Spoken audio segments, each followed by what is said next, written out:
TV Fortaleza, a emissora da Casa do Povo.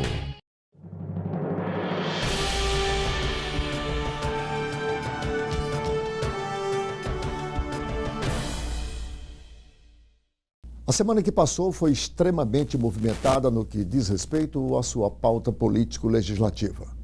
No Congresso Nacional, deliberou-se sobre matérias importantes. Por exemplo, foi aprovado a reforma administrativa proposta pelo atual presidente Bolsonaro, em que reduz de 29 para 22 ministérios. Até a tentativa de criação de 2 outros ministérios foi abortada. Também a Câmara Federal resolveu derrubar a proibição aprovada anteriormente pela comissão, segundo a qual os auditores fiscais da Receita Federal estariam impedidos de fazer denúncias sobre crimes chamados do colarinho branco. Uma outra medida também importante tomada pela Câmara Federal, mas aí contrariando a vontade do governo, foi o retorno do COAF ao Ministério da Economia, pois na proposta original, o ministro Sérgio Moro, da Justiça, propunha que o COAF passasse até a sua liderança para que assim ele pudesse fiscalizar melhor os chamados crimes de corrupção. No âmbito do Poder Judiciário, leia-se Supremo Tribunal Federal, uma decisão também com bastante repercussão em toda a mídia, em toda a sociedade brasileira, diz respeito à criminalização da homofobia. A partir de agora, as brincadeiras todas que até então se faziam em relação às minorias homossexuais, uma vez praticada, poderá virar crime e trazer grandes consequências para os seus autores. É para discutirmos essas e outras questões que estamos iniciando mais uma edição do programa Observatório pela TV Fortaleza, canal 6 da Multiplay e 61.4 digital. E para debatermos estes assuntos, nós trouxemos hoje, dentro da nossa grande equipe, os professores debatedores Rui Martinho Rodrigues, o presidente da Academia Cearense de Literatura e Jornalismo e também advogado Reginaldo Vasconcelos, e o doutor em Sociologia, o professor Clésio Arruda. Eu sou Arnaldo Santos.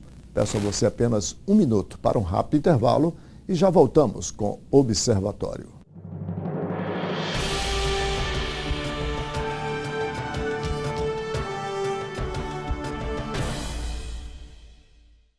A Câmara Municipal de Fortaleza não para de trabalhar pela população da nossa cidade. E para que você fique sempre por dentro do nosso dia a dia, temos vários canais de comunicação. Confira o que acontece na Câmara pelo site e pelas nossas redes sociais, como Facebook, Instagram, YouTube, TV Fortaleza e Rádio Fortaleza. Acesse, comente, assista, participe. A casa é sua também. Câmara e você, juntos construindo uma Fortaleza melhor.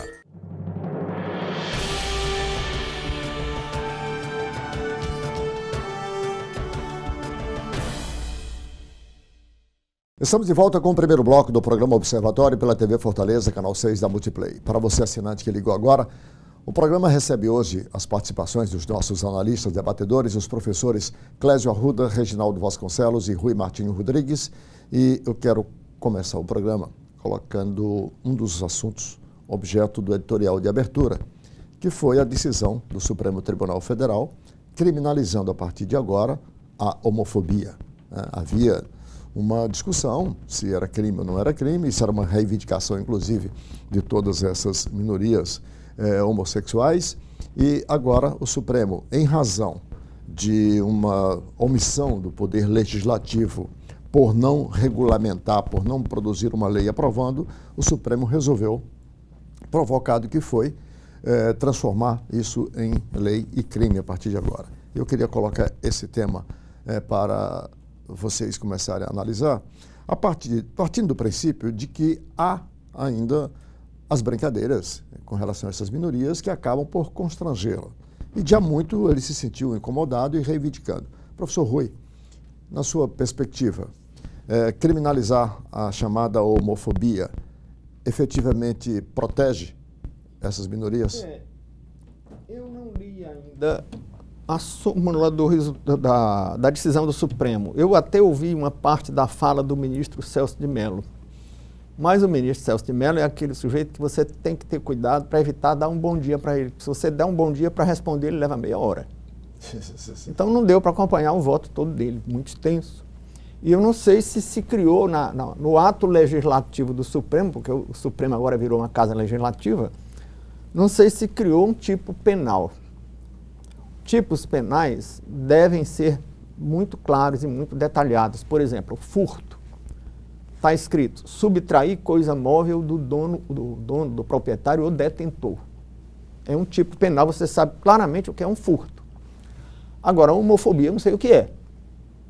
Preciso ver na decisão do Supremo se tem uma conduta descrita, porque um tipo penal deve descrever uma conduta. Embora existam tipos abertos. Digamos. Aí porque o voto do ministro Marco Aurélio Mello, que foi um voto contrário a essa decisão, dizia que, em razão de existirem no Congresso Nacional projetos tratando dessa matéria, ele, portanto, entendia que o Supremo não deveria deliberar sobre ela. Foi um voto dissidente, alegando que o Supremo não deve legislar positivamente no que ele está certo, embora ele tenha ajuntado ou colacionado a essa afirmação uma outra, de que se não houvesse um projeto no Congresso, o Supremo poderia legislar para suprir uma lacuna legislativa, que seria uma omissão constitucional. E eu entendo que o Supremo não é um órgão supletivo do Legislativo. Não cabe ao Supremo legislar quando o Legislativo não o faça. Até porque quando o Legislativo não o faz, isso equivale a um veto tácito. Porque se deputado não vota uma coisa dessa, é porque sabe que o eleitorado não quer. Mas existe na Constituição a figura da omissão constitucional. Nos casos de omissão constitucional, cabe ao Supremo tão somente notificar o Poder Legislativo que está havendo a omissão. E não pode fazer nada mais do que isso. O que o Supremo está fazendo é uma usurpação da função legislativa. Como vivemos a era da judicialização da política e politização da justiça, então a mim não surpreende. Essa judicialização da política, ipso fato, politiza o judiciário, porque quem toma decisão política se politiza. Verdade. E isso traz desgaste, a política é desgastante. Daí o desgaste que o Supremo está vivendo. Aliás, o Supremo está vivendo um enorme desgaste. Aliás, desde que se criou, o que se convencionou chamar de ativismo judicial, foi exatamente em função dessa prática recorrente política do Supremo que se criou esse clima. Reginaldo Vasconcelos, para você, advogado experiente que o é, portanto, tem opinião firmada sobre esse aspecto. As brincadeiras que acabam por constranger essas minorias e que, portanto, foi tipificada como homofobia no conceito aqui desse constrangimento, é passível de crime, pura e simplesmente? Qual é a tua percepção? Arnaldo, começa que a lei penal, em regra geral, não entende as brincadeiras, não é, e as manifestações jocosas como crime, como ataque à honra de ninguém. Se eu faço contigo uma brincadeira, não significa que eu estou atacando a sua honra. Então eu não sei por onde que você fazer uma brincadeira com uma pessoa que está visivelmente enquadrada num determinado perfil social, eu vá ofendê-la, não é? Então, por isso é que eu disse, eu preciso ver qual é o tipo penal que está sendo criado. A questão do tipo penal é grave, até porque etimologicamente está errado. Fobia é medo. E é usada a palavra fobia do ponto de vista médico, é o medo patológico. Então, o setor homofobia é o quê? É ter medo de quê? De homossexuais e um medo patológico? Não é. O que acontece é alguma aversão que a pessoa tenha. E eu acho que a democracia tem duas mãos. Se o sujeito tem direito a gostar ou desgostar do que quer que seja. Ele não pode agredir ninguém, por razão nenhuma. Nem física, nem moralmente, nem verbalmente, não se pode agredir ninguém. E o ordenamento jurídico, no seu campo penal, já tem... Já tipificou todas as formas de agressão. De agressão. Então, eu acho isso pode exacerbar as intolerâncias. A gente tem comentado que criaram-se várias leis para proteger as mulheres, não é? A Maria da Penha, a lei do feminicídio, e a gente vê crescer a agressão contra a mulher. Me parece que isso exacerba as intolerâncias. Essa coisa de você criar uma lei para tentar tolher o pensamento, o sentimento de alguém, você não pode. Você pode evitar, coibir que o sujeito agrida outra pessoa. Não é? Mas que ele tenha aversão a determinada coisa, não. Eu posso gostar ou desgostar do que eu quiser e tenho o direito, e acho mais, tenho o direito de dizer que gosto e que não gosto. Eu só não posso agredir ninguém. A liberdade de expressão, que é preciso ver direitinho como é que foi essa decisão do Supremo, para ver se ela não está ferindo a liberdade de expressão. E, inclusive, a liberdade de crítica. O professor Clésio Arruda, o sociólogo aqui da mesa, o doutor em sociologia. Bem abalizado. Você já sabe onde eu vou caminhar. Qual é a sua percepção sobre essa matéria, que é uma matéria extremamente sensível, delicada, porque a gente sabe também, por outro lado, embora eu tenha o direito de gostar ou desgostar, concordar ou discordar, mas isso extrapolou, porque esse limite é muito tênue, está no campo aí da subjetividade, e acabou por, de alguma forma, agredir a essas pessoas. Isso não se pode negar. As pessoas vinham sendo agredidas, porque não necessariamente a agressão é apenas a física.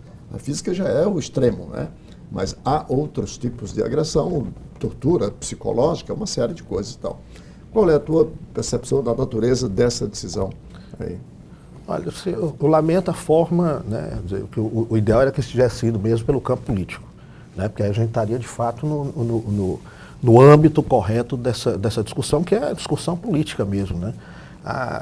É fato que a gente está passando por uma transformação na estrutura da sociedade.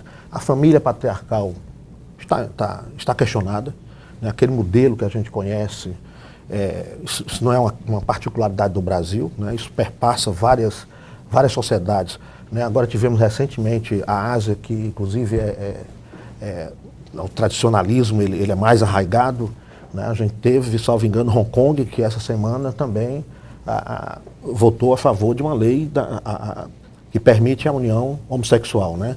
Quer dizer, é o primeiro país asiático que toma essa decisão. O mundo ocidental, né, já praticamente aí já correu, né, os vários estados e já legitimou.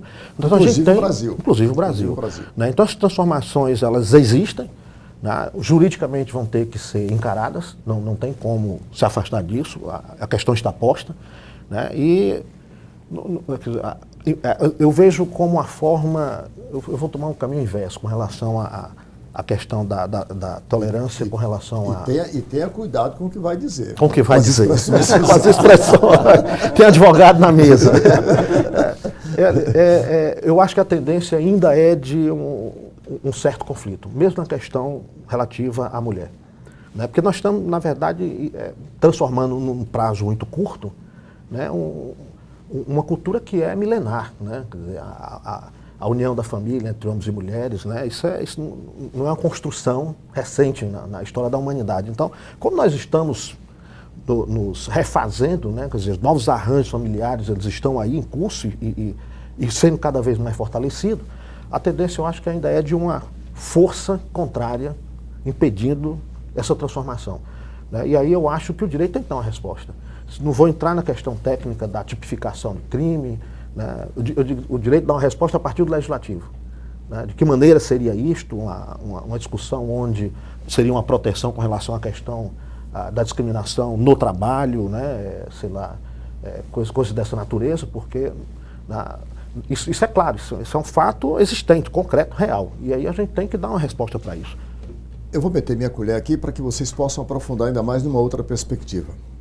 É claro que não necessariamente o legislador todas as vezes consegue se antecipar aos fenômenos sociais numa sociedade em transformação como a nossa, para prever certas realidades que vêm a se configurar. Obviamente que não. Aliás, quase sempre, isso ele faz nos princípios, mas na regulamentação quase sempre o legislativo vem a posteriori. Os fatos sociais acontecem e o legislativo ou o judiciário, que é o caso aqui, entra para regulamentar. Mas vamos aqui analisar. Tradicionalmente a igreja no mundo inteiro, se colocou contra a homossexualidade.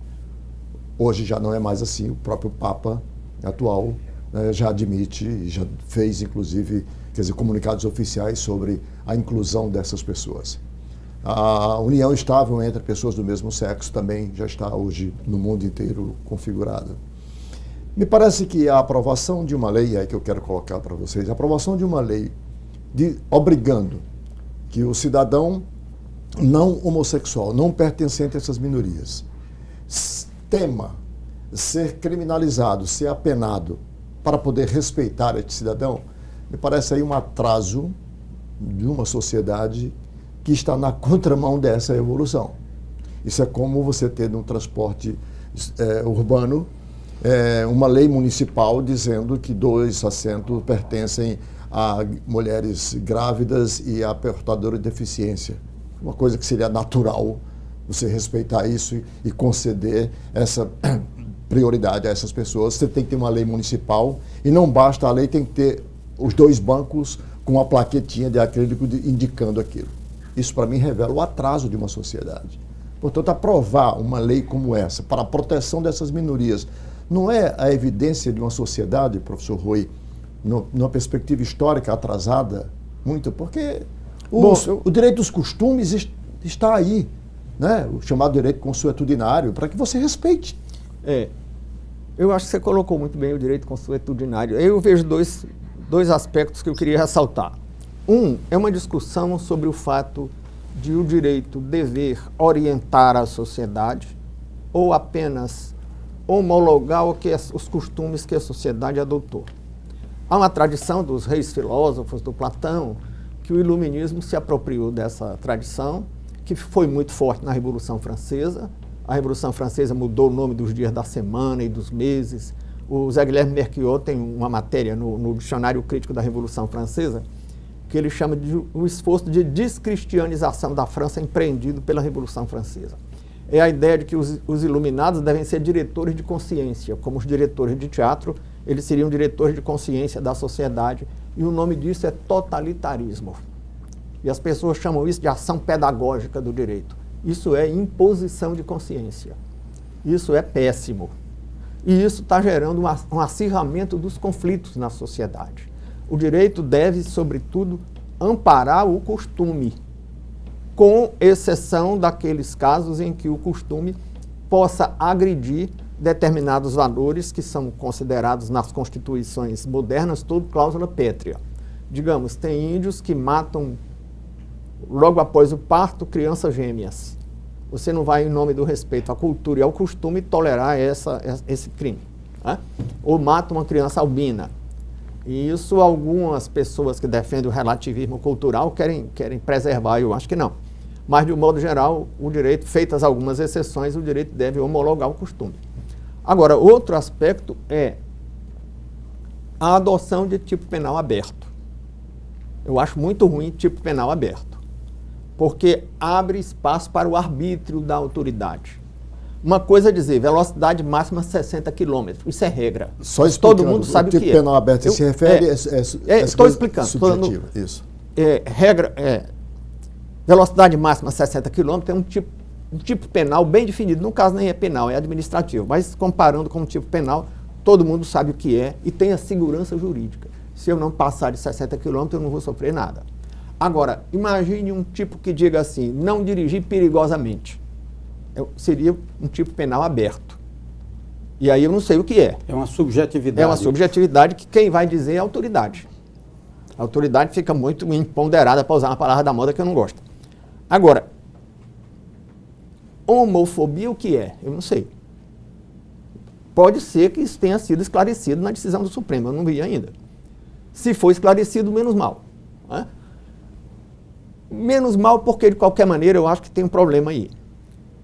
É o fato de que todas as formas de agressão, até onde eu sei, já estão tipificadas na legislação penal, ou nos códigos, ou na chamada legislação extravagante. Então, deu um murro no fulano, já existe lesão corporal. Ofendeu verbalmente a honra do fulano, já existe injúria. Então, não sei o que é que estão inventando agora. Porque já existe injúria, já existe calúnia, já existe difamação, já existe... E tem um abuso, lesão. isso abre espaço para o abuso da pessoa que a lei quer proteger. Abuso. Eu gosto de contar historinhas aqui, o Arnaldo já sabe, eu sou um cronista, a par de advogado. Uma vez a gente estava brincando num carnaval, desses pré-carnaval de Fortaleza, e um indivíduo afrodescendente estava roubando celulares. Então eu chamei um policial, encostamos ele na parede, e ele disse, estão fazendo isso comigo porque eu sou negro. E eu tive um argumento forte, porque eu tenho um filho negro adotivo, que vocês conhecem, e eu disse, não, estou fazendo isso porque você é ladrão. Veja aqui, eu estou com meu filho negro que eu adotei e não tenho racismo. Então, o sujeito, se uma pessoa vai ser impedida de entrar num determinado ambiente porque já está lotado, e entender que é porque é homossexual. E só concluindo, eu queria ressaltar o seguinte. Há uma tradição que busca universalidades. É uma tradição da modernidade, como era da antiguidade, e foi suspensa na Idade Média. Que é aquela que inspira um pensamento que diz, todos são iguais perante a lei, todos. O que estamos agora é adotando uma conduta um tanto semelhante ao direito medieval, que é, ao invés de estabelecer tipos penais, injúria contra qualquer pessoa, lesão corporal contra qualquer pessoa, agora vamos dizer injúria contra um grupo, injúria contra outro grupo. Injúria contra afrodescendentes é diferente, injúria contra mulheres é diferente, injúria contra grupos de comportamento é diferente. Eu acho que injúria é injúria. Eu acho perigoso a gente estar fazendo certas diferenças. Quando se diz assim, violência contra a criança, violência contra a mulher, para mim só tem uma coisa, violência. Estamos então até no atual governo, as suas práticas, estaríamos então caminhando para um sistema de etnocracia, um governo etnocrático, ou seja, em cima só da moral e desses costumes, a partir dessas... Não, a tipificação... Porque o atual governo tem muito disso, né? Tipos penais moral, para proteger grupos específicos é uma tendência do Ocidente hoje. Uhum. Eu quero fazer o nosso primeiro intervalo, a discussão está muito boa, são ângulos bastante diferentes. Alguma coisa? Não, tranquilo. Vamos fazer um intervalo e quando voltarmos vamos sequenciar a discussão do programa Observatório. Um instante só.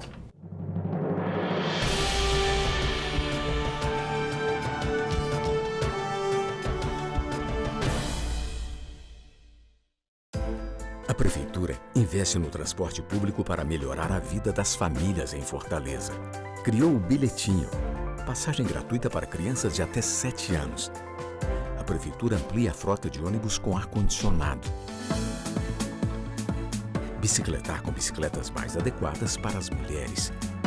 E mais ciclofaixas facilitando a mobilidade em Fortaleza. Prefeitura e você, uma Fortaleza melhor é a gente que faz. A Câmara Municipal de Fortaleza não para de trabalhar pela população da nossa cidade. E para que você fique sempre por dentro do nosso dia a dia, temos vários canais de comunicação. Confira o que acontece na Câmara pelo site e pelas nossas redes sociais, como Facebook, Instagram, YouTube, TV Fortaleza e Rádio Fortaleza. Acesse, comente, assista, participe. A casa é sua também. Câmara e você, juntos construindo uma Fortaleza melhor. Quando fiquei sabendo que tinha tuberculose, imaginei, é o fim. Mas logo descobri, tuberculose tem cura. Se parar o tratamento, a doença pode voltar, mais forte. Família, amigos, profissionais de saúde, todos juntos contra a tuberculose. É bom saber que eu não estou sozinho. Em caso de tosse por mais de 3 semanas, procure uma unidade de saúde. Pode ser tuberculose e o tratamento precisa ser feito até o fim.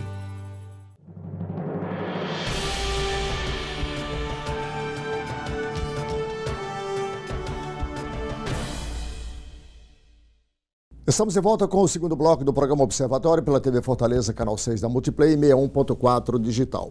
Para você assinante que ligou agora, o programa recebeu hoje as participações dos professores Clésio Arruda, Reginaldo Vasconcelos e Rui Martins Rodrigues. Estamos discutindo, no primeiro bloco, discutimos a criminalização da homofobia e eu queria agora colocar nessa sequência a discussão sobre a democracia brasileira, que de há muito vive sendo aí, vem em xeque, né? Porque parte de um princípio que nós temos uma chamada democracia vertical, portanto, que contempla tudo que nós vivemos hoje em termos de liberdade, de expressão, de comunicação, de opinião, de representatividade, enfim.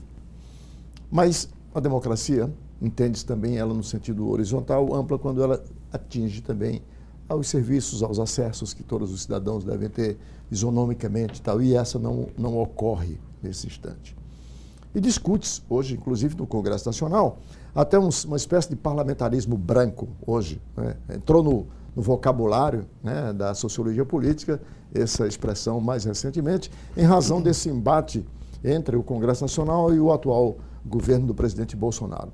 Eu queria colocar o Clésio Arruda, a democracia brasileira para você, nesse instante, ela atende aos princípios democráticos no sentido clássico que nós vivenciamos, lembrando que nós estamos no século XXI, tá?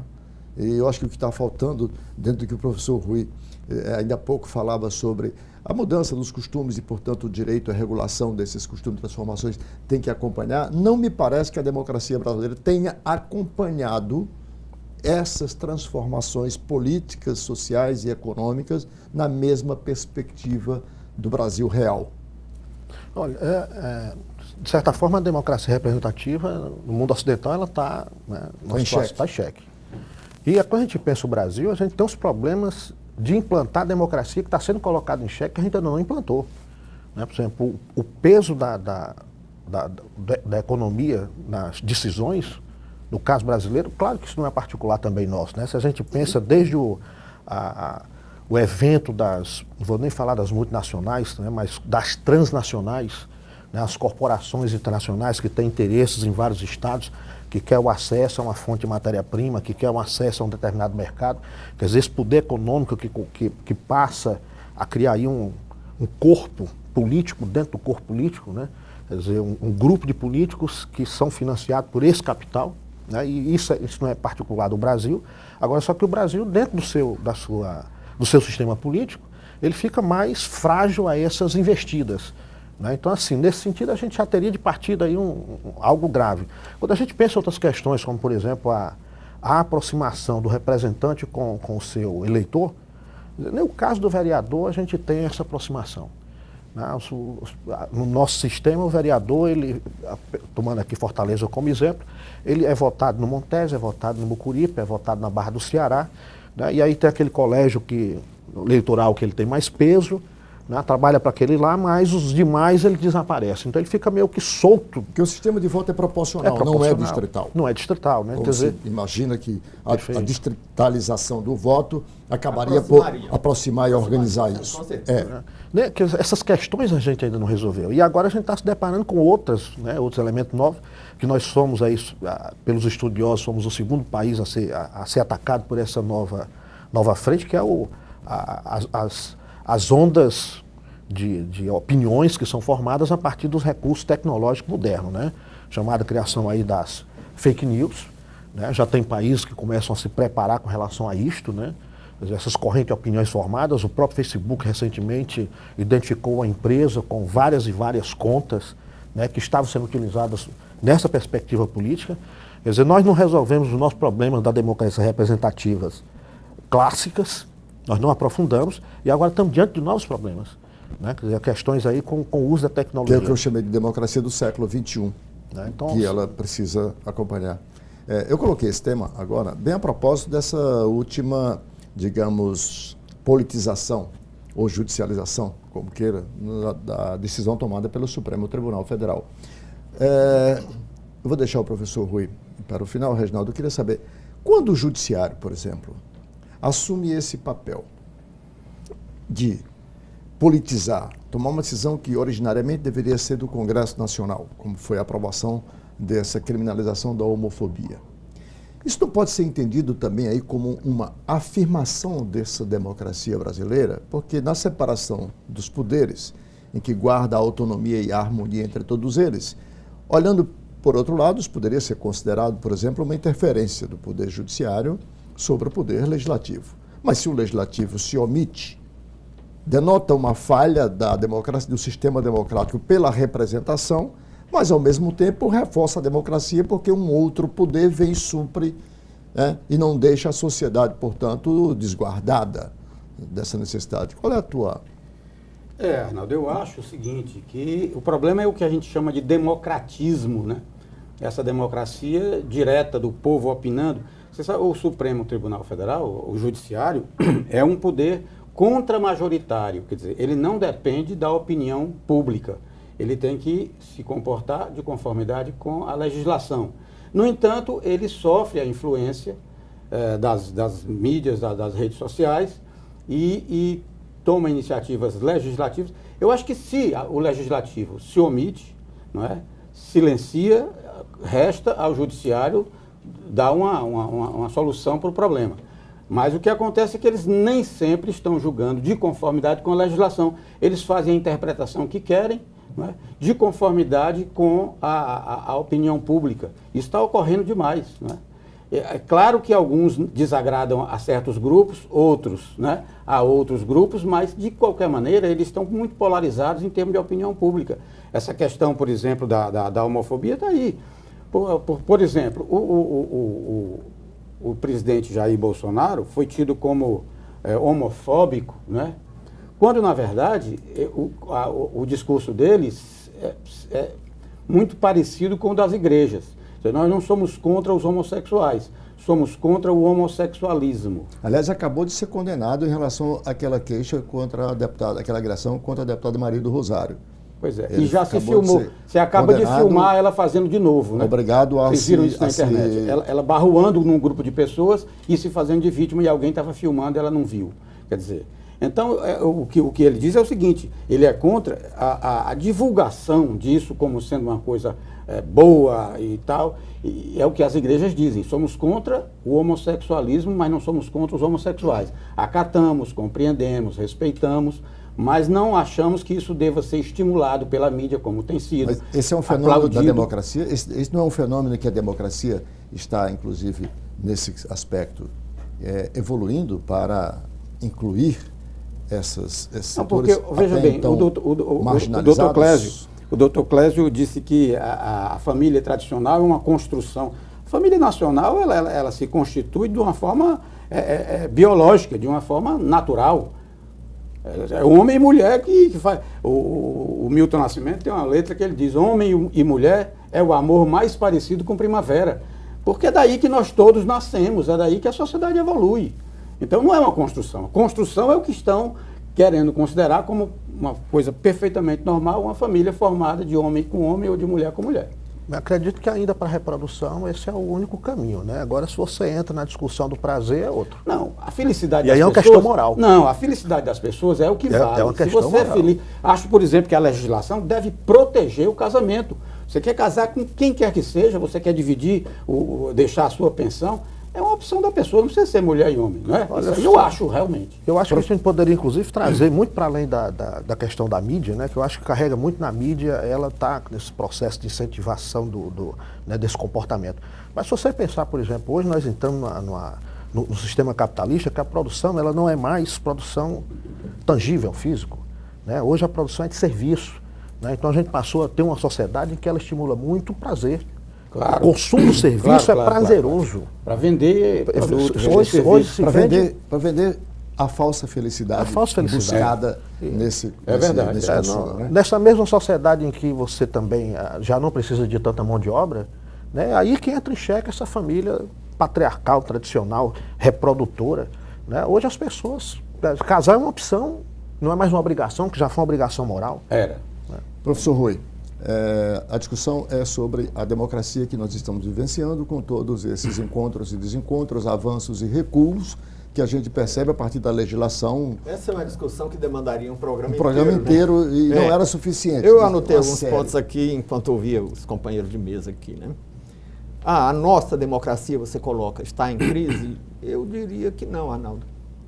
Eu diria que tem alguns problemas que não são nossos, são mundiais. Mas veja, eu acho que a nossa democracia tem demonstrado muita vitalidade. Nós superamos 2 impeachments, sem problemas. Nós vivenciamos algumas crises sem nenhum pronunciamento militar. Hoje, até o Clube Militar do Rio de Janeiro deu uma declaração outro dia, mas isso não deixou a nação com a respiração suspensa. alguns pronunciamentos de oficiais no comando foram no sentido de botar água na fervura. Então, o estamento militar tem tido um papel moderador. E aí tivemos um outro sinal de que a nossa democracia está se fortalecendo, é que já não dá para dizer que prisão é só para pobre, preto e prostituta. Porque do mais alto escalão da política e dos maiores empresários desse país foram presos ou estão sendo processados e a caminho da prisão. E até gente do Poder Judiciário também. E até gente do Poder Público. Judiciário também tem sofrido sanções inéditas. Né? Então, me parece que isso é um fortalecimento, claro, da nossa democracia. Agora... Do ponto de vista institucional, né? Trazendo a democracia para aquilo que ela se destina, do ponto de vista que é funcional, servir. do ponto de vista prático, as pessoas que estão presas não são apenas um formalismo institucional, é um caso prático. Né? O fato de havermos superado crises, inclusive impeachments, é uma coisa prática, não é uma coisa puramente formal. E tem o aspecto de uma maior participação popular e de uma certa mobilização popular que as novas tecnologias de informação permitiram.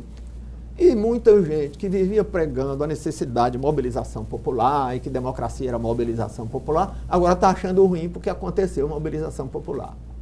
Só que é outro avanço, é que essa mobilização popular agora não se faz apenas sob o comando dos vaqueiros da boiada cidadã. Porque até ontem, mobilização popular era coisa de ativista profissional, que eu chamo de vaqueiro da boiada cidadã, tangendo uma boiada cidadã que ia para a passeata porque passou o vaqueiro na porta da sala de aula e dizia vamos, e todo mundo ia para o carnaval cívico. Esse é o tema do Hoje eu bloco. vejo manifestações com gente de cabeça branca, com neném no colo, a família na manifestação, sem se arrancar uma flor de um jardim. Eu acho que isso é um avanço da democracia. Mas deixa eu colocar aqui a democracia na perspectiva horizontal, para servir ao cidadão, notadamente o cidadão comum, assim dizer. Quando você vive um regime democrático, capitalista, dentro desse marco do capitalismo democrático, você imagina que as pessoas, em qualquer ou quaisquer sociedades, elas disponham do mínimo necessário. Pressupõe, por exemplo, você estar inserido no mercado de trabalho, pressupõe você ter um serviço de saúde público minimamente condizente para atender às necessidades do cidadão, e esse cidadão mais pobre é o que mais demanda, porque adoece mais facilmente por uma série de outras razões. Educação também para todos e de qualidade. A democracia também pressupõe isto. É o que eu chamo da democracia do século XXI. Ela não atende a esses princípios. Um princípio basilar da democracia é que o cidadão tenha, por exemplo, direito à sua liberdade de ir e vir, não no sentido apenas da expressão da letra, mas sem ser agredido, sem correr o risco de ser assassinado numa esquina. A democracia pressupõe dar isso também. E essa nossa é uma falha. Essa é uma discussão relevante, muito antiga e muito complexa, porque, veja bem, se nós separamos democracia, ordem jurídico-política, de democracia bem-estar, nós corremos o risco de dizer que a Arábia Saudita é uma democracia porque lá todo mundo vive muito bem às custas do papai do governo. E me parece que não cabe dizer que a Arábia Saudita é uma democracia.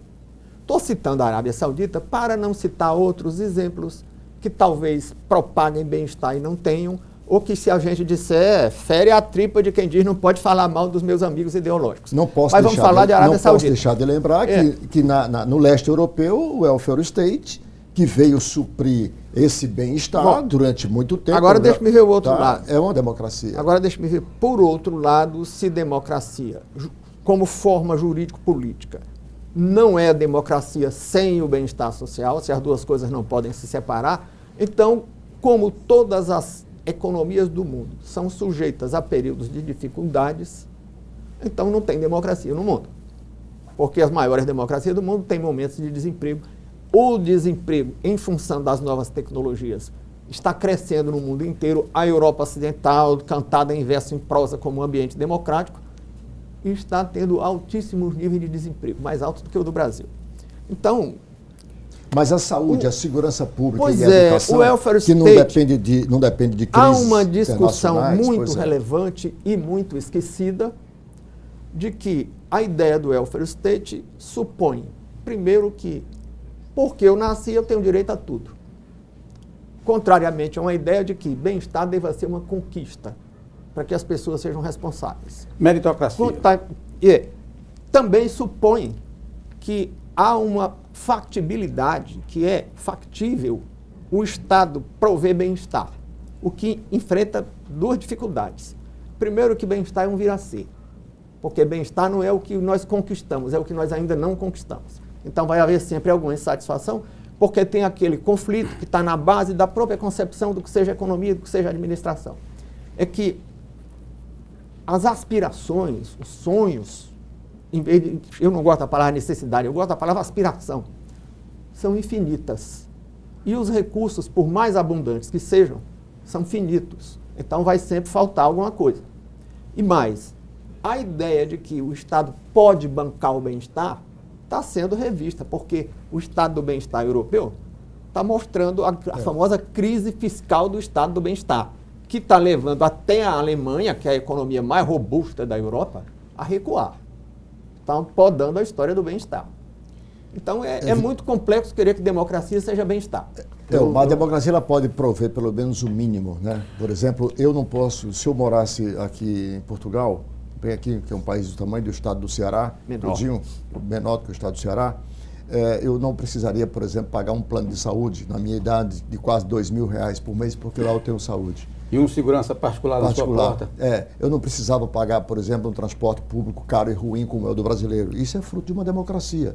Eu estou falando desses princípios básicos que uma democracia deve prover, não necessariamente no estágio do bem-estar social, como você discutiu no welfare state. Não. E isso é que falta no Brasil, é o que eu estou chamando. Nós não temos a democracia que o século XXI, por exemplo, está a exigir que tenhamos. Se você for falar de democracia, tem que passar obrigatoriamente por liberdade. Se for discutir liberdade, um indivíduo com fome e iletrado, o analfabeto, não é livre. Não tem acesso à informação, portanto. É nesse sentido que eu falo. O básico, o mínimo, mesmo reconhecendo que os recursos são escassos, quer dizer, mas na sociedade democrática, nós temos que suprir o mínimo. Tem uma diferença no direito entre direito potestativo, que é um direito ao qual ninguém pode se opor, e o direito sinalagmático, que tem uma contrapartida que é um dever. Digamos, você trabalhou, você tem um direito sinalagmático ao salário. Porque sinalagmático, porque para receber o salário você tem que trabalhar. Né? Você tem um crédito contra mim, porque eu lhe pedi R$100 emprestado. Então, existe o crédito porque existe um débito. E é com juro, viu? Escorchante o juro, né? Agora, existem direitos que não têm contrapartida. Digamos, o direito à liberdade de expressão, não precisa ninguém dever nada a mim para eu poder me expressar. O direito de ir e vir, não precisa ninguém dever nada a mim. E hoje estão confundindo essas coisas, porque às vezes, eu já ouvi muitas vezes de algum aluno dizer, mas professor, que direito de ir e vir é esse se eu não tenho dinheiro para ir à Europa? Eu digo, meu amigo, você não quer direito, você quer patrocínio. Vamos distinguir, mas patrocínio não é direito. Aí é uma questão de ignorância sobre o que é direito, né? Não, é uma confusão que está se fazendo para dizer que as pessoas não têm direito. Não têm direito porque não é direito potestativo.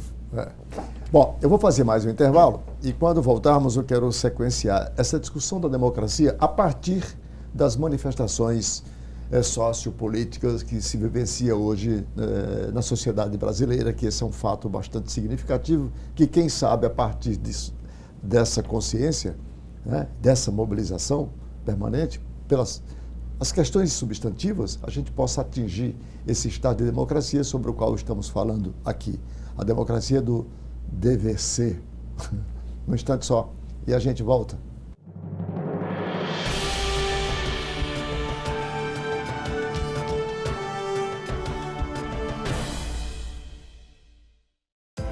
A Prefeitura investe no transporte público para melhorar a vida das famílias em Fortaleza.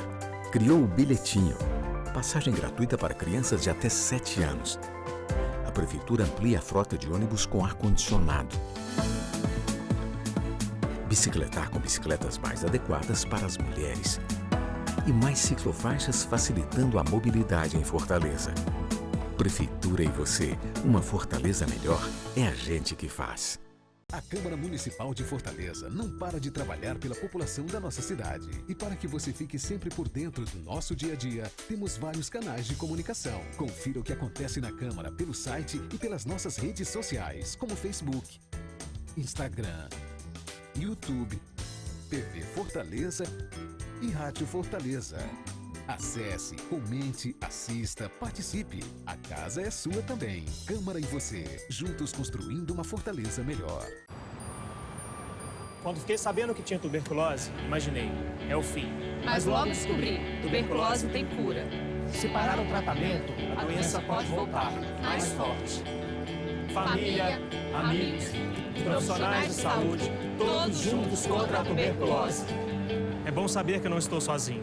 Em caso de tosse por mais de 3 semanas, procure uma unidade de saúde. Pode ser tuberculose e o tratamento precisa ser feito até o fim.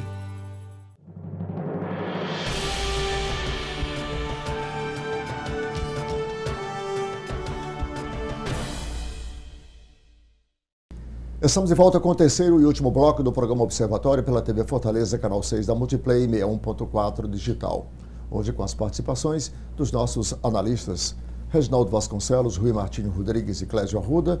Estamos discutindo no primeiro bloco a criminalização da homofobia. No segundo bloco, colocamos a democracia brasileira na pauta e vamos sequenciar agora, mas numa outra perspectiva, não na democracia formal, mas na democracia popular, a partir do cidadão, que deve ser, em última análise, o protagonista dessa democracia, qualquer que seja, a partir do momento que é o cidadão detentor do chamado poder originário, né, de qualquer manifestação. Mas antes, e a propósito, eu tenho aqui em minhas mãos, sem parafrasear Blitz, né, um livro organizado Mais Política, Sempre Política. Né? Isso realmente é importante, esse título aqui, o título e o subtítulo, porque onde falta política, a gente sabe o que é que vem, né? São as guerras, são os conflitos, e depois se chama a política novamente para dos escombros reconstruir o que resta, ou o que restou daquela sociedade. Então já gostei bastante do título, é uma edição da editora Omni, organizado pelo cientista político Josênio Parente e o Oswaldo Araújo. Esse já é o volume 2. Aqui há uma coletânea de artigos muito pertinente, eu estive fazendo uma leitura aligeirada. Entre esses artigos do professor Rui Martinho Rodrigues, que dá, como sempre, uma grande contribuição aqui ao pensamento político, sociológico, no estado do Ceará e no Nordeste, e que eu recomendaria, porque em fazendo esse reclame é publicidade, né, do produto, eu já posso lhe indicar que ele se encontra nas melhores casas do ramo. As melhores casas do ramo, obviamente, são as livrarias, né, em que você vai encontrar. Um reclame não pode prescindir de dizer que está nas melhores casas do ramo. Pois é. Então, está aqui feito essa divulgação, que eu julguei extremamente importante.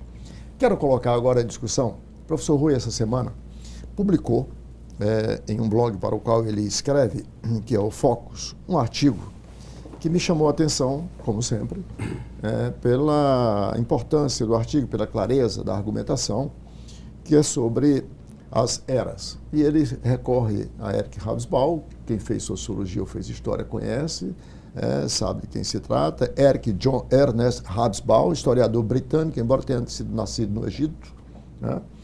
Em que ele publica uma série de livros, entre eles a Era dos Impérios, a Era dos Extremos, a Era do Capital, a Era das Revoluções, são algumas das suas obras e que o Rui cita em seu artigo, muito bem, e o Rui cria uma outra era que eu achei bastante pertinente, é essa que eu quero colocar.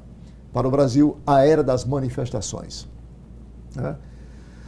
Depois dessa consciência, depois que a democracia permitiu, e essa consciência política, embora ainda um tanto quanto distante do que deve ser, o Brasil se mobiliza hoje muito facilmente para o país, como os caminhoneiros pararam recentemente o Brasil, né? E que é o, digamos assim, é o grande medo do atual governo, são os caminhoneiros Pavor. Parar de novo, pois é. E dentro dessa era das manifestações, eu vou pedir que o professor Rui, que ele explica muito bem no artigo, mas eu prefiro que ele fale aqui, sobre a gênese dessas mobilizações, desses movimentos, e o quanto esses movimentos podem, ao mesmo tempo que contribuir para que nós possamos avançar na democracia, fortalecer esses pontos falhos que nós mencionamos aqui, ou, no sentido contrário, passar do ponto, né, amedrontar e ter um resultado em contrário. Também isso é possível quando resvala, quando sai do controle.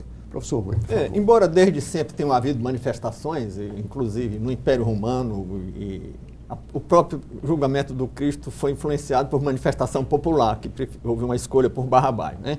Então é uma coisa que não é novidade, mas o advento da democracia escancarou as portas para as manifestações, que sempre foram consideradas como parte essencial do sistema democrático e, portanto, muito bem-vindas.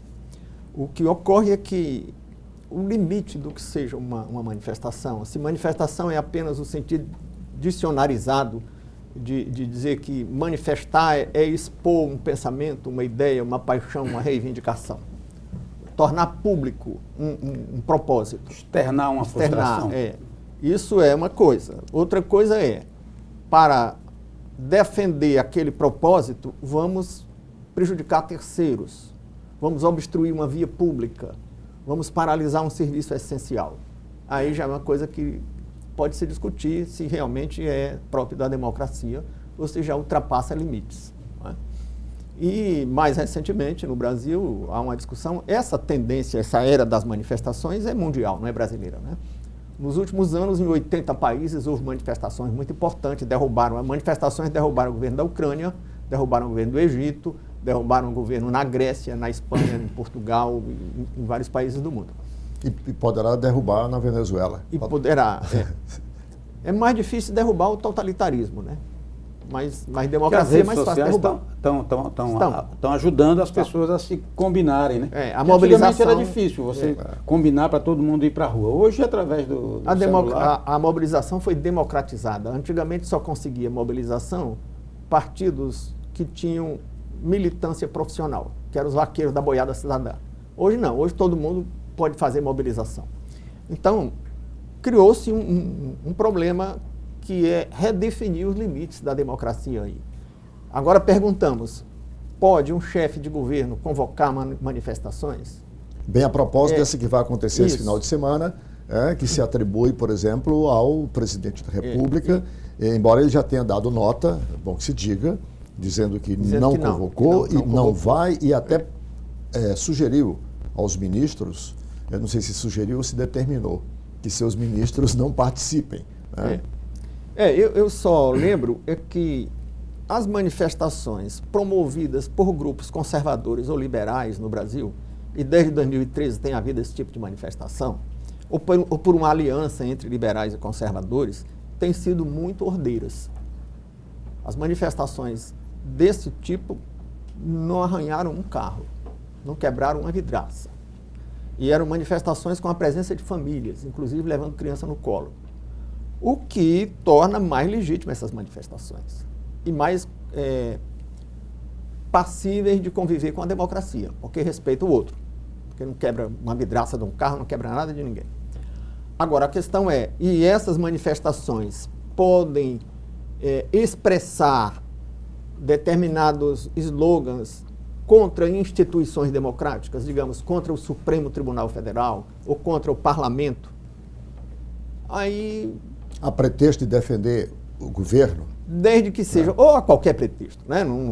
Manifestação, alguém andou discutindo se manifestação tinha que ser contra alguma coisa, se não pode haver manifestação a favor. Se manifestar é externar um pensamento, pode ser qualquer coisa. Né? A questão é, pode-se externar um pensamento contra as instituições democráticas, como é o Poder Judiciário e o Poder Legislativo? Poderes constituídos. Na medida em que esse pensamento seja apenas uma crítica e não proponha alguma ação contra essas instituições, e aí seria uma ação criminosa, porque alguma ação contra uma instituição democrática é crime. Então, se é apenas uma crítica, é liberdade de crítica. Clésio, eu queria colocá-lo nessa discussão, porque me parece ela é bem oportuna para o momento que nós estamos vivendo aqui.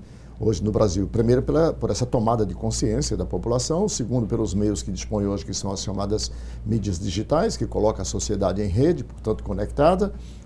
E segundo, pelo momento político que nós estamos vivendo. Essa manifestação, claro que nós gravávamos o programa na sexta-feira, a manifestação aconteceu no domingo, a gente não sabe o resultado, eu não quero me ater a ela, mas ela tem essa conotação política de defesa do atual governo, do atual momento político. Eu queria trazer essa discussão, inclusive remetendo para a primeira discussão. Sim, né? Porque elas estão coladas uma na outra. Né? Eu olho para esse momento que nós vemos hoje como um momento de uma despolitização e uma repolitização. Né? Ou seja, concomitante. Estamos fazendo uma transição na forma de se fazer política. Nós tínhamos uma forma de fazer política. Concordo com o Rui quando ele fala não só, me parece, quando ele coloca muito esses movimentos sindicais, mas também à direita, nós tínhamos o mesmo formato. É o formato dos partidos, que você tem os caciques que coordenam a política. Essa representação é que ela está colocada em xeque hoje. Né? Quando a gente vem desde o ápice da industrialização, com os trabalhadores em massa e as indústrias, né, que se organizavam mais ou menos numa produção que podia ser homogênea, essas representações, tanto à direita como à esquerda, elas eram mais factíveis, possíveis, né, porque você tinha a identidade dos indivíduos, dos desejos, das buscas. Quer dizer, quando a gente quebra esse modelo, que a gente passou a ter uma sociedade de serviço, ela fragmenta os cotidianos dos indivíduos, e fragmenta os anseios, aquilo que se busca. Então, essa fragmentação que a gente vive no cotidiano, ela não cabe mais num partido político. Quer dizer, você tem um movimento que defende a questão da natureza, mas defende os animais, ou às vezes é um animal específico. Quer dizer, esse movimento é social e está aí. Né? A gente tem desde esse movimento aquele que vai questionar um determinado grupo que está no poder. Então, hoje, essa fragmentação, que é a fragmentação que passou pela produção, ela hoje é uma fragmentação que passa pelos indivíduos nas suas opiniões, inclusive que vai em encontro ao modelo da família patriarcal. Né? Daqui não demora muito, nós vamos assistir aí a defesa do poliamor. Está começando a se fortalecer. Exato. Né? E quer dizer, são novas buscas e novas buscas de direito. Né? E essas buscas de direito... Desse eu sou adepto, esse o poliamor eu acho interessante. Não se for você e um outro homem compartilhando uma não, mulher. Isso aí não, né? Está fora. Eu vejo assim, quer dizer, o momento que nós vivemos hoje nessa perspectiva, né? Quer dizer, a crise que a gente vive... Esse programa hoje está sexualizado, não está? Bastante, né? Sensualizado, pelo menos. Essa é uma crise que atinge partido político, atinge os governos que se têm dificuldade de representação. A condução política, ela está... Mas a crise dos partidos não é brasileira. Não. No mundo inteiro, os partidos não são mais o canal de encaminhamento das aspirações sociais. Não. E aí eu coloco uma outra perspectiva para você, Reginaldo, analisar. Se os partidos políticos perderam a credibilidade e, portanto, se descredenciaram como os representantes, né, o mediador entre, digamos, as demandas da sociedade e o poder central, porque se desgastaram muito, se as próprias instituições, como o Congresso Nacional, de certa forma também, e o Poder Judiciário, idem, restou aí a era das manifestações para que a população assuma para si, avoque para si esse, eu não gosto dessa palavra, mas esse protagonismo, não é? Para as suas próprias transformações. Estamos aí numa derivação, portanto, de democracia representativa para democracia direta, a partir do momento que essa mobilização pressiona as instituições a lhes atender. E nós estamos cheios de exemplo no Brasil. Quero colocar para você nessa perspectiva. Quem pregava a democracia direta parece que já está arrependido. É o que eu chamo de democratismo, né? Porque a democracia rígida é aquela em que você elege conscientemente os seus representantes, não é? Através de um processo eleitoral decente, e você então vai suportar aquela administração. Você fez aquela opção, você estudou a vida daquela pessoa, você sabe em quem você votou, mas como é que funciona no nosso país e no mundo a democracia formal como ela é? Os partidos escolhem em quem você vai votar, você tem que escolher entre o menos mal. No mês seguinte você não se lembra mais em quem votou, e aí você fica insatisfeito com o resultado da administração e vai para a rua e tal. E tem mais, tem um fator interessante Assim, nas você manifestações. fala da excludência, portanto. Ele já é excludente na origem, Pois porque é, eles o povo não está escolhem e representado. colocam as opções que eles querem que se coloquem. Aí você gera o oportunismo dos grupos que fazem as manifestações, você gera distorções. Por exemplo, o indivíduo, no dia anterior, ele está com o currículo numa empresa, implorando um emprego, ele é empregado, no mês seguinte ele está fazendo uma greve na rua, quebrando tudo, porque ele quer um aumento, porque ele quer vantagens. Então, isso é uma distorção das coisas, não é? Os grupos vão para a rua pacificamente, mas aí vai lá os black blocs e quebram tudo, e ele diz, não fomos nós. Mas eles gostam porque aquilo era uma manifestação odiosa que ajuda a causa deles. Então, eu acho que as manifestações de rua, como estão acontecendo agora na França, são lamentáveis. Simbolizam que a democracia existe porque não são repreendidas de forma violenta e com prisões, tudo bem. Mas a democracia realmente sadia não precisa disso. As pessoas deveriam votar em quem elas preferem, de forma consciente, e suportar a administração daquela pessoa. Ô Rui, rapidamente, a produção já me informa que nosso tempo se exauriu, mas eu não poderia deixar de lhe pedir a opinião nesse último assunto ligado a esse tema. Marchamos, então, basta que os participantes dessas manifestações se conscientizem disso, porque se há uma insatisfação com a representação política, então vamos aperfeiçoá-la. E aí marchamos, digamos, por exemplo, para um voto distrital, um sistema parlamentarista, como tentativa de aperfeiçoamento da democracia que nós temos. Está faltando é que alguém insira esses dois temas na pauta dessas manifestações. Participando de um certo grupo de estudo, eu sugeri, como um grupo de estudo para a sugestão de reforma política, eu sugeri parlamentarismo, sugeri voto distrital com duas vagas para deputado ou vereador em cada distrito, para não excluir as minorias. Então você tem o mais votado e o segundo mais votado em cada distrito. E sugeri a democratização dos partidos, para tentar, porque eu acho que não tem ainda uma solução para jogar fora os partidos. Então eu sugeri que presidente de partido fosse eleito pelo voto secreto dos filiados e só pudesse ter 2 mandatos, e a mesa toda dos partidos, fosse assim. Você se refere ao grupo de estudos políticos da FIEC? E tivesse que ser... Núcleo de estudos políticos. Várias pessoas entraram na composição da proposição e eu fiz algumas sugestões também. E algumas delas foram aceitas lá. Então, uma das coisas seria que, para fazer parte da mesa diretora e para disputar uma eleição por um partido, o pretenso candidato tivesse que ser eleito pelos membros do partido e tivesse domicílio no partido e no distrito, pelo menos há 3 anos. E com essas colocações, finalizamos mais uma edição do programa Observatório pela TV Fortaleza, canal 6 da Multiplay e 61.4 digital. É evidente que são assuntos tão complexos e de ampla interpretação que nós não podemos esgotar nem numa série de programa. E eu estou até pensando editorialmente em organizar uma série de debates na sequência sobre um determinado tema. Democracia.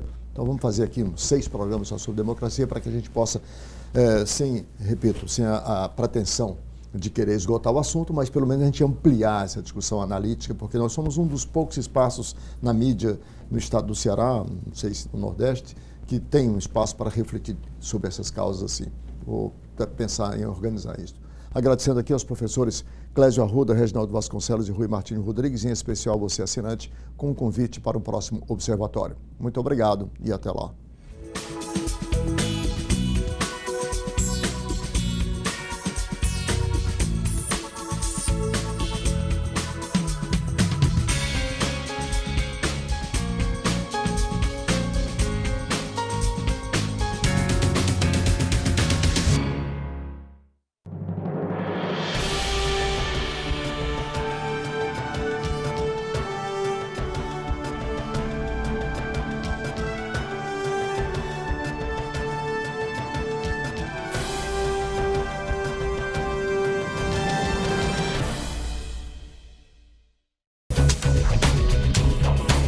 TV Fortaleza, a emissora da Casa do Povo.